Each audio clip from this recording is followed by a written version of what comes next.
administration. Our next topic is administration. So administration and consolidation under the Khiljis and Tughlaqs. In this chapter, we are going to mainly study about Alauddin Khilji and Muhammad bin Tughlaq, which were the most powerful rulers, who were the most powerful sultans of that time period of Delhi Sultanate. Okay, so first of all, in administration, there are few points that you have to keep them in your mind. So first we can say that Delhi Sultanate, at that time, Delhi Sultanate needed some reliable governors or administrators. So at that time, they feared their special slaves at that time. Who were slaves? Slaves were known as, slaves were called as Ghulam at that time. Okay, so slaves were there.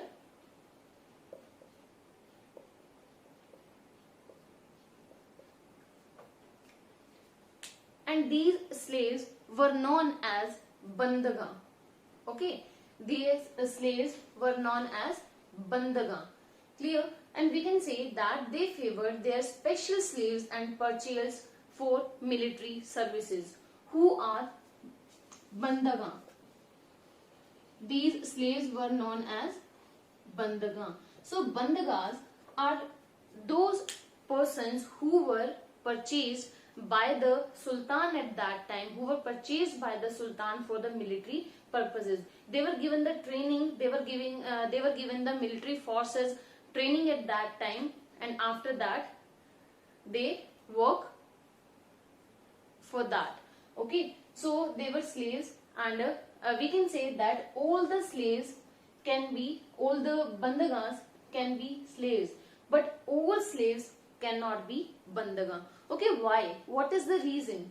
These slaves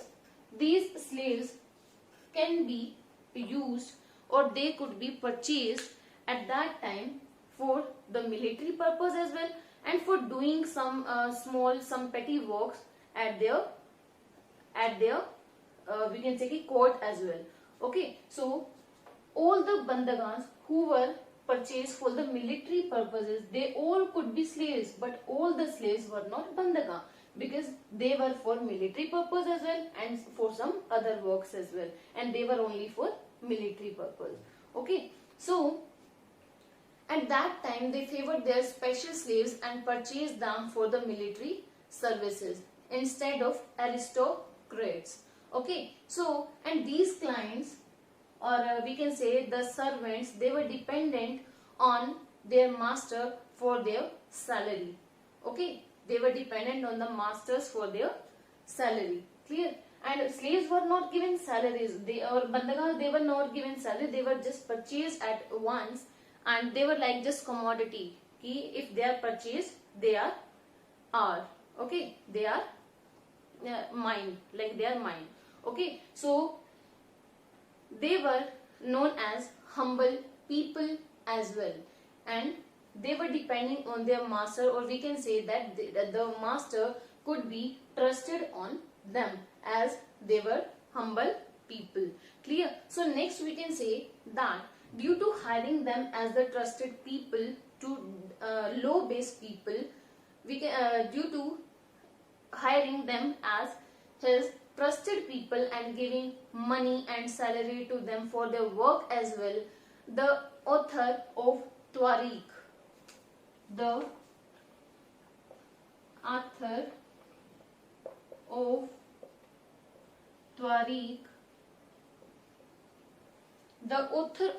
Tariq, he criticized the Delhi Sultan for appointing the low and base-born people to the high offices. Okay, the author of Tariq criticized them. The next is Tughlaq and Khilji. They appointed military commanders as the governors of their territories. What are the territories? What are the areas which are under their rule? Okay, so Khilji and Tughlaq monarchs appointed military commanders. They appointed military commanders. Clear? As a governor of territories. And the lands which were given to those bandagans, so that was known as Ikta. Land was called Ikta, and the rulers, or we can say that their holders, they were known as Iktadar. Iktadar or Mukti. Iktadar and Mukti. Clear? And what was the duty of these Mukti or the Iktadar? So their duty was to maintain law and order in their Ikta or in their territory, and to collect the taxes as well, to collect the revenues. Revenues mean taxes. And next we can say that accountants were appointed at that time to check the amount of revenue that were collected by Muktis or the Iktadar, who were the holders of that place, of that territory which were given to them by the Sultan. Okay, then next is fifth, that is Delhi Sultan. After that, Delhi Sultan brought the hinterlands under their control. What is hinterland? Hinterland is a land or a port which is a land which is adjacent or linked to a city or the port, which is used to supply the goods. Okay, so Delhi Sultan, after that, they brought the hinterland also under their control. Okay, and Alauddin Khilji took the collection of land revenue under his own control. Even the chieftains or the sardars of the different places, they were also asked, they were also forced to pay taxes. Okay, so there were some other additional taxes were there, like on cultivation, like kharaj, which was 50% of the peasants' yield or the productions or the produce. Okay, and next is on cattle as well, and the third, that was on houses. Clear? Then we can say taxes or revenues. Then next we can say that large parts of the subcontinents, they were remained outside the control of the Delhi Sultans at that time. It was very difficult to control the distant areas at that time. Okay, as they annexed South India, as they started rule over South India, the entire region which was in north, that entire region became independent. Even the local chieftains or local sardars or the rulers who were there, they also established their rule again. Okay, now Delhi Sultans, they could force their actions, or they could take their actions in these areas, but only for a short period of time, because they were in South India, and how could they rule over North India, because it was not easy to rule at the distant places. Okay, and at that time, Ibn Battuta, who came to our country in 14th century, he came to our country. He was an African traveler who is from Morocco. Morocco is in Africa. Okay, then Ibn Battuta, an African traveler, traveled our country, and he came here in the rule of Muhammad bin Tughlaq. Okay, he came here in the rule of Muhammad bin Tughlaq. Now we are going to discuss about the attacks of the Mongols, which were increased at the ruling time of Muhammad bin Tughlaq and Alauddin Khilji. Clear? Now we have to see that how they dealt with these challenges. Which challenges were made? Challenges were made by the Mongol invaders. Now in this video we are going to compare Alauddin Khilji with Muhammad bin Tughlaq. Okay, as you know, I told you in the previous video as well that the number of the attacks increased at the time of Alauddin Khilji and Muhammad bin Tughlaq, and these attacks were made by Mongol invaders. Okay, Mongol invaders. Who are the invaders? Invaders mean attackers. Okay, so they were the Mongol invaders who came to our country and they get all the thing from here. Okay, so we can say that due to increasing the attacks of Mongols, both of the rulers of that time, we can say Alauddin Khilji and Muhammad bin Tughlaq, they set up a large standing army in Delhi. Okay, so now here I'm going to compare both of them. So first is he raised a large standing army. Why he raised a large standing army? As you know that at that time Delhi was attacked twice in 1299 and 1302. In 1299 and 1302. So because of that, to keep its territory safe, because of that, Alauddin Khilji, he raised a standing, we can say he raised a large standing army at that time. Okay, and we can say that he adapted the defensive policy. What is defensive policy? It means to defend someone. It means to save someone, to save themselves. Okay, so this was a policy which was adopted by Alauddin Khilji. And on the other hand, Muhammad bin Tughlaq, we can say कि in the early years of his rule, he raised a large standing army and he adopted offensive policy. He adopted offensive. What is offensive and what is defensive? Defensive means to keep themselves safe. Okay, it means the Mongol invaders were just attacking at them and they were just keeping them safe and secure. And the next is Muhammad bin Tughlaq. He adopted offensive policy. What was offensive policy? Offensive policy means to attack someone. In the earlier time, at the time of Khilji, who was attacking at that time? Mongols invaders, but he was the first person, or we can say that this was the first time in the history of the Delhi Sultanate that a Delhi Sultan, who was Muhammad bin Tughlaq, he planned a campaign to capture Mongol territory at that time and he attacked on them.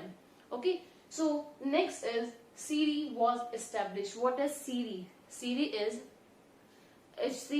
was a newly established town which was established by Alauddin Khilji for their soldiers or for its army. Okay, and the town which was set up by Alauddin Khilji for its army, that is known as garrison town. What is garrison town?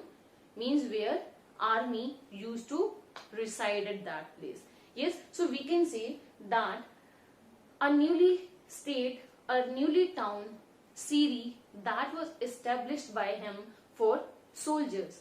And the next is Delhi-e-Kohna. We can say that Khilji established a new town, but Muhammad bin Tughlaq, he just vacated that old city of Delhi.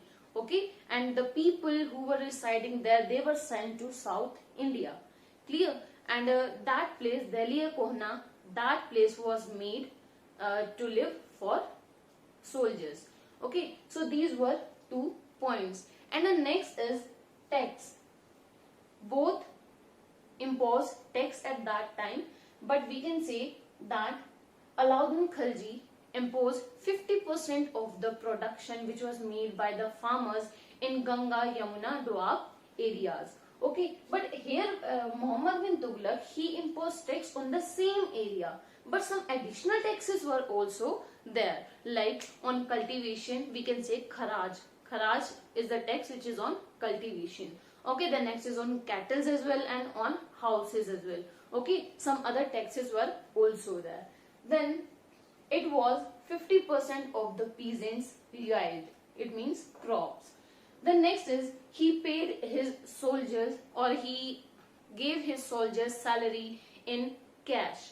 Okay, but what was the main thing, what was the important thing which was done by Alauddin Khilji at that time? So this was, he controlled the price of goods at that time. Okay, he controlled the prices of goods, and as well as his supply of goods was also good at that time. Clear? So next is Muhammad bin Tughlaq. He also paid his soldiers in cash. He also gave his soldiers salary in cash. But he did not control the prices of goods.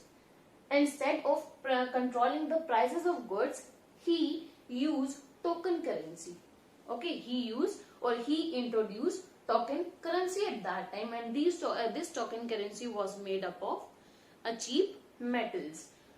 So we can say that all the administrative measures of Alauddin Khilji was a success. Okay, his measures were successful and praised by all. Why? Because of the cheap prices as well, and the efficient and the good supply of goods in market. Okay, the next is Muhammad bin Tughlaq.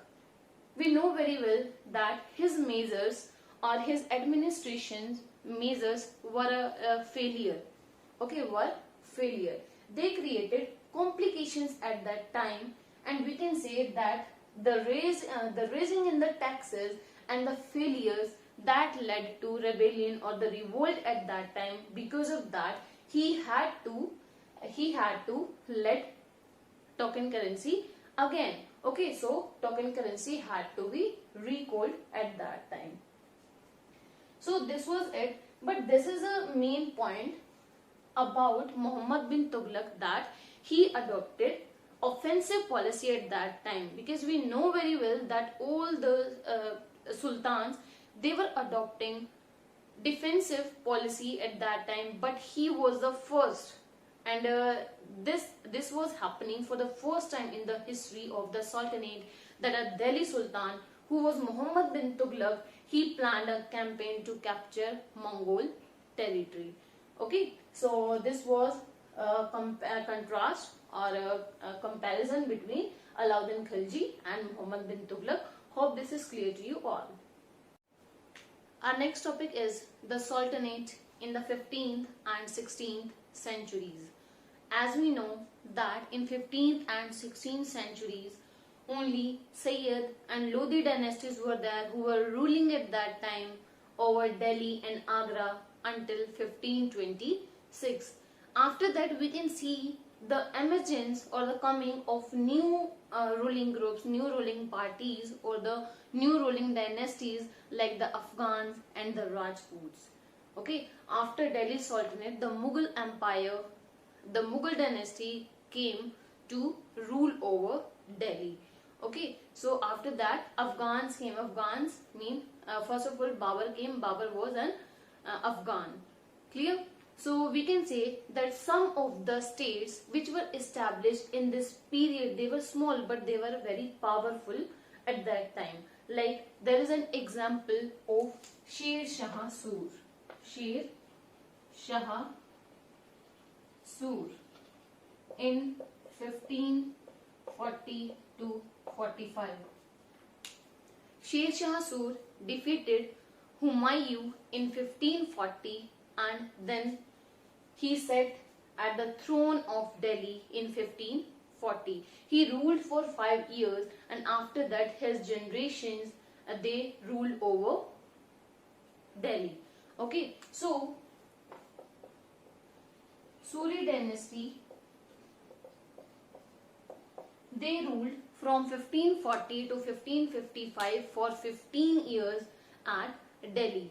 Clear? So we can say that Sher Shah Sur 1540 to 45, he started his career as a manager of a small territory, but then he challenged and defeated the Mughal Emperor Humayun, okay, whose time period was 1530 to 1540 and 1555. It means we can say that before Sher Shah Sur, Humayun was the emperor, and after their Suri dynasty, after that 1555, Humayun defeated the ruler of Suri dynasty.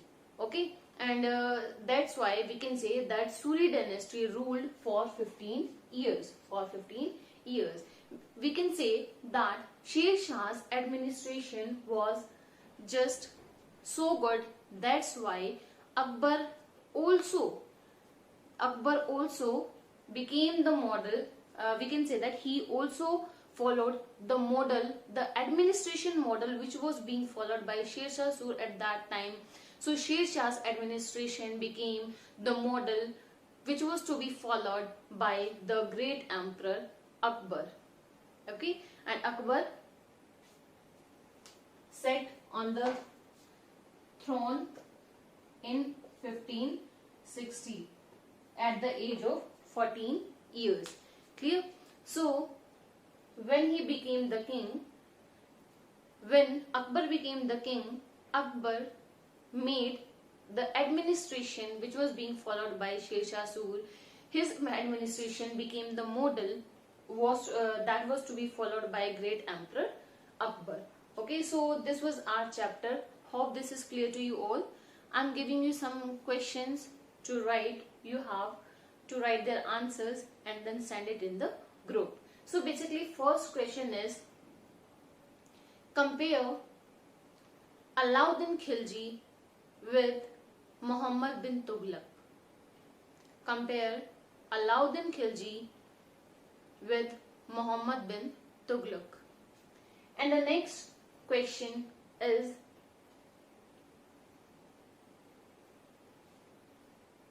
who defeated Humayun in 1540? Who defeated Humayun in 1540?